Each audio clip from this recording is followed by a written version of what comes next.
তেতো হওয়ার জন্য বাচ্চা বড় অনেকেই কিন্তু করলা খেতে চায় না। তবে আজকে যেভাবে করলা রান্না করে দেখাবো সেটা শুধু বড়রা না, বাচ্চারাও আঙুল চেটে খাবে। আর শুধু ভাতের সাথে না, রুটি পরোটার সাথেও দারুণ লাগবে খেতে। আমাদের আজকের রেসিপি তন্দুরি করলা। চলো তাহলে আজকের রেসিপি শুরু করা যাক। তো এখানে আমি দেখো সবার প্রথমে নিয়ে নিয়েছি করলা। করলাটা আমি গোটা অবস্থাতেই ভালো করে ধুয়ে নিয়েছি। আর দেখো করলার সাইজটা ঠিক এই রকম নিতে হবে, মানে খুব বেশি ছোট না, আবার খুব বেশি বড়ও নয়। যদি বেশি বড় করলা হয়ে যায় তাহলে ভেতরের দানাগুলো দেখবে বেশ বড় বড় হবে, খেতে ভালো লাগবে না। তাই এই রকম মিডিয়াম সাইজের বা এর থেকে একটু ছোট সাইজের করলা নিতে হবে। এবার আমরা করলাটা কেটে নেব।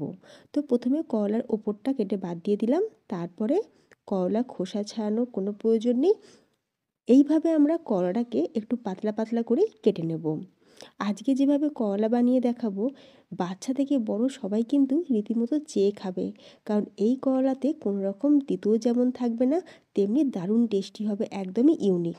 আর দেখো করলাটা আমি কিভাবে কেটেছি, এইরকম একটু পাতলা করে কাটতে হবে। যদি খুব বেশি পাতলা হয়ে যায় তাহলে করলা ভর্তা হয়ে যাবে, আর যদি খুব বেশি মোটা থেকে যায় তাহলে করলাটা রান্না হতেও টাইম লাগবে। তো প্রত্যেকটা করলা আমি একদম এরকম পাতলা পাতলা করে কেটে নিয়েছি। আর করলাটা এইভাবে কাটার আরও একটা সুবিধা আছে, এর মধ্যে যদি কোনো মোটা দানা থেকে যায় তাহলে সেই দানাটা কিন্তু খুব সহজেই বেরিয়ে যাবে। এর পরের স্টেপেই তোমরা সেটা দেখতে পাবে। এর মধ্যে এবার দিয়ে দেবো নুন।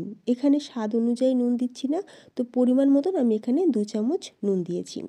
এবার নুনটাকে দিয়ে করলার সাথে খুব ভালো করে মাখিয়ে দেবো। এইভাবে মাখিয়ে নিয়ে আমরা এটাকে 10 থেকে 15 মিনিট রেখে দেবো। এই নুন মাখিয়ে রাখলে করলার মধ্যে তেতো ভাবটা একদমই থাকে না। অন্যদিকে দেখো আমি এখানে নিয়ে নিয়েছি পেঁয়াজ। দু রকমের দেখো আমি পেঁয়াজ রেখেছি।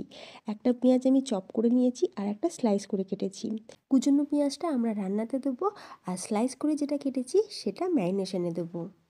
নিয়েছি এখানে বড় চামচের 1 চামচ আদা কুচি, বড় চামচের 1 চামচ কুচনো রসুন আর কাঁচা লঙ্কা। অন্যদিকে দেখো 15 মিনিট পর করলা থেকে দেখো বেশ জল ছেড়ে দিয়েছে। এরপর যে মেন কাজ সেটা হচ্ছে করলার জলটাকে এইভাবে হাতে যতটা জোর আছে এরকমভাবে প্রেস করে পুরো জলটাকেই বার করে দিতে হবে। মানে করলার মধ্যে কিন্তু এতটুকু জল থাকবে না। তো আমি করলার জলটাকে পুরো চেপে বার করে নিয়েছি। এখন করলাগুলো কিন্তু একদমই ড্রাই, আর দেখো অনেকটা সফট হয়ে গেছে। এরপর এর মধ্যে দিয়ে দেবো এখানে আমি 1 কাপের থেকে একটু কম পরিমাণে একদম ঘন দই। দইটা যখন ব্যবহার করবে দেখে নেবে যেন দইয়ের মধ্যে জল ব্যাপারটা না থাকে। যদি দইয়ের মধ্যে জল থাকে তাহলে ছাঁকনির মধ্যে দইটাকে ঢেলে রেখে দেবে, এক্সট্রা জলটা বেরিয়ে যাবে। তো দই দিয়ে দিলাম, কালারের জন্য দিয়ে দিলাম 1/2 চা চামচ হলুদ, আর রঙটা যাতে খুব ভালো আসে একটু কাশ্মীরি লাল লঙ্কার গুঁড়ো দিয়ে দিলাম 1 চামচ পরিমাণে। কাসুরি মেথি দিয়েছি, সেটাও 1 চামচ পরিমাণে দিয়ে দিয়েছি। এখানে আজওয়াইন হাতের মধ্যে একটুখানি ঘষে নিয়ে তারপর দিয়েছি। আর দিয়েছি সর্ষের তেল। তোমরা যদি সর্ষের তেল ব্যবহার না করো তাহলে সর্ষের তেলটা হালকা একটুখানি গরম করে নিয়ে তারপর দিতে পারো। আর যদি একদমই দিতে না চাও তাহলে যে কোনো নর্মাল তেল ব্যবহার করতে পারো। এরপর আমরা সব কিছুই খুব ভালো করে মেখে নিয়েছি।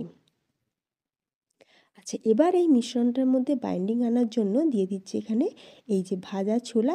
এই ভাজা ছোলার খোসা ছাড়িয়ে আমি এই ভাজা ছোলাটা গুঁড়ো করে নিয়েছি। তোমরা যারা রান্না করতে পছন্দ করো তোমরা কিন্তু অবশ্যই এরকম ভাজা ছোলার গুঁড়ো বাড়িতে রাখবে, এটা কিন্তু অনেক কাজে লাগে। আর যেহেতু আমরা কলাটা চিপে পুরো জলটা বার করে দিয়েছিলাম তাই এর মধ্যে আরও একটু নুন দিয়ে দিলাম, দিয়ে খুব ভালো করে একবার মিক্স করে নিয়েছি। আর তোমরা দেখতেই পাচ্ছ কলার গায়ে কিন্তু পুরো মিশ্রণটা খুব ভালোভাবে লেগে গেছে। এবার এই মশলা মাখানো করলা আমরা 5 মিনিটের জন্য রেস্টে রেখে দেবো। 5 মিনিট পর গ্যাসের ওপর বসিয়ে দিয়েছি একটা তাওয়া। যে তাওয়াতে বাড়িতে আমরা রুটি বানাই সেই তাওয়া বসিয়ে 1 চামচ পরিমাণে সাদা তেল দিয়ে খুব ভালো করে ব্রাশ করে নিলাম। এরপর একটা একটা করে করলা আমরা এই তাওয়ার মধ্যে বসিয়ে দেবো। আমরা এখন করলাগুলোকে সেঁকে নিচ্ছি এইভাবে সেঁকে নিলে যেমন একটা স্মোকি ফ্লেভার আসবে, খেতেও কিন্তু দুর্দান্ত লাগবে। তোমরা চাইলে গ্রিল তাওয়াতে দিয়েও কিন্তু করতে পারো, তাতেও দারুণ একটা কালারও আসে আর দেখতেও খুব সুন্দর হয়। তো যেহেতু আমার বন্ধুদের সবার বাড়িতেই হয়তো গ্রিল তাওয়া না থাকতে পারে, তো সেই জন্য আমি এরকম নর্মাল রুটির তাওয়াতেই বানিয়ে দেখাচ্ছি।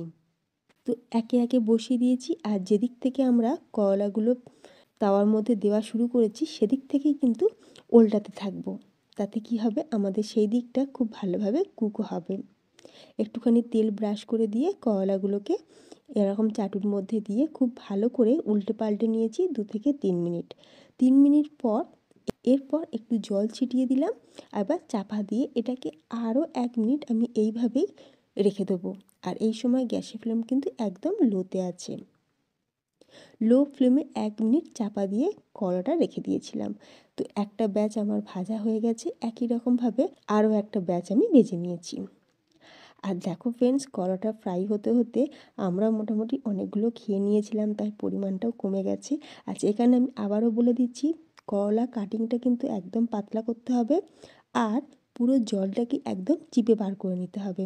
তাহলে দেখবে করলার মধ্যে কোনো রকম তেতো ভাব থাকবে না। এরপর দেখো, এটা কিন্তু একটা প্রপারলি ডিশ। এটা কিন্তু এমনিই খাওয়া হয়ে যাবে, একটু চাট মশলা একটু বিট নুন ছড়িয়ে এমনিই খাওয়া হয়ে যাবে। তবে এটাকে আরও টেস্টি, আরও চটপটা, আরও মজাদার করার জন্য আমরা এবার গ্যাসের উপর একটা কড়াই বসিয়ে দিয়ে দিচ্ছি এখানে তেল। তেল দিয়েছি বড় চামচে 3 চামচ, আর দিয়ে দিলাম 1 চামচ গোটা জিরে। জিরেটা যখন খুব ভালোভাবে ভাজা হয়ে যাবে, এর মধ্যে আমরা দিয়ে দেবো যে পেঁয়াজটা আমরা চপ করে রেখেছিলাম, সেই চপিং পেঁয়াজটা দেওয়ার পর 20 সেকেন্ড একটু ভাজা ভাজা করে নিয়েছি। এরপর দিয়ে দিলাম রসুন, বড় চামচের 1 চামচ। রসুনটাকে দিয়েও খুব ভালো করে এবার ভাজা ভাজা করে নেব। পেঁয়াজ আর রসুন যখন একটু ভাজা হয়ে যাবে, দিয়ে দিচ্ছি আদা।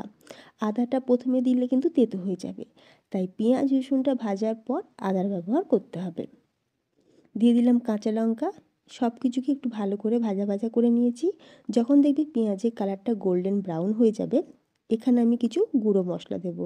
হলুদ গুঁড়ো, কাশ্মীরি লাল লঙ্কার গুঁড়ো, ধনের গুঁড়ো আমি এখানে 2 চামচ করে দিয়েছি, আর বাকি মশলাগুলো 1 চামচ করে দিয়েছি। এবার যে পেঁয়াজটা আমরা স্লাইস করে কেটেছিলাম, সেই পেঁয়াজটা দিয়ে দিলাম। এইভাবে পেঁয়াজ দেওয়ার কারণ একটাই, আমরা কিন্তু এই স্লাইস করা পেঁয়াজটাকে কুক করব না, মানে পেঁয়াজটাকে খুব বেশি ভাজবো না। পেঁয়াজ যদি খুব বেশি ভাজা হয়ে যায়, তাহলে তার মধ্যে যে মিষ্টটা থাকে সেটা কিন্তু চলে যায়। আর আমাদের এটাই দরকার, যাতে পেঁয়াজটা একটু মিষ্টি মিষ্টি থাকে, খেতে বেশ ভালো লাগবে করলার সাথে। এরপর এর টেস্টটা আরও বাড়ানোর জন্য দিয়ে দিলাম এখানে মৌরি গুঁড়ো। 1 চামচ মৌরি হালকা একটুখানি ড্রাই রোস্ট করে নিয়ে গুঁড়ো করে রেখেছিলাম। মৌরি গুঁড়োটা দিলে সুন্দর একটা ফ্লেভার আসবে, একটা মিষ্টি মিষ্টি ব্যাপার আসবে এই রান্নাতে। সব কিছুকে খুব ভালো করে মিক্স করে নিয়েছি। দিয়ে দিলাম এবার করলা দিয়ে অল্প সামান্য একটু জলের ছিটে দিয়ে স্বাদ অনুযায়ী একটু নুন দিয়ে দিয়েছি, আর আমার অল টাইম ফেভারিট কুচনো ধনেপাতা। ব্যাস, রান্নাটা কিন্তু আমাদের একদম শেষের দিকে। আমি চাপা দিয়ে 2 মিনিটের জন্য রেখে দেবো। তো তন্দুরি করলা আমাদের একদম রেডি। তো করলার দারুণ একটা রেসিপি, তোমরা অবশ্যই বাড়িতে একবার বানিয়ে দেখো। আশা করি পরিবারের সকলে কিন্তু খুব পছন্দ হবে। তেতোর জন্য যারা করলা খায় না রীতিমতো, তারাও কিন্তু চেয়ে খাবে। আর শুধু ভাতের সাথে না, রুটি পরোটার সাথেও দারুণ লাগবে খেতে। এইরকমভাবে করলার সবজি বানিয়ে তোমরা অফিসের লাঞ্চ বক্সেও কিন্তু প্যাক করে দিতে পারো। সকলে কিন্তু খুব পছন্দ হবে আর রেসিপি জানতে চাইবে। তোমাদের যদি আজকের রেসিপিটা ভালো লাগে, অবশ্যই ভিডিওতে একটা লাইক দিও, কমেন্ট করো। যে সকল বন্ধুরা এখনও চ্যানেলটি সাবস্ক্রাইব করোনি, তোমাদের কাছে অনুরোধ রইল প্লিজ চ্যানেলটি সাবস্ক্রাইব করে পাশে থাকার জন্য। আর হ্যাঁ, পাশে থাকা বেল আইকন কিন্তু প্রেস করে রাখবে, তাহলে চ্যানেলে ভিডিও আপলোড করার সাথে সাথে নোটিফিকেশান তোমাদের কাছে পৌঁছে যাবে। তাহলে ভিডিওটি এখানেই শেষ করলাম। ধন্যবাদ।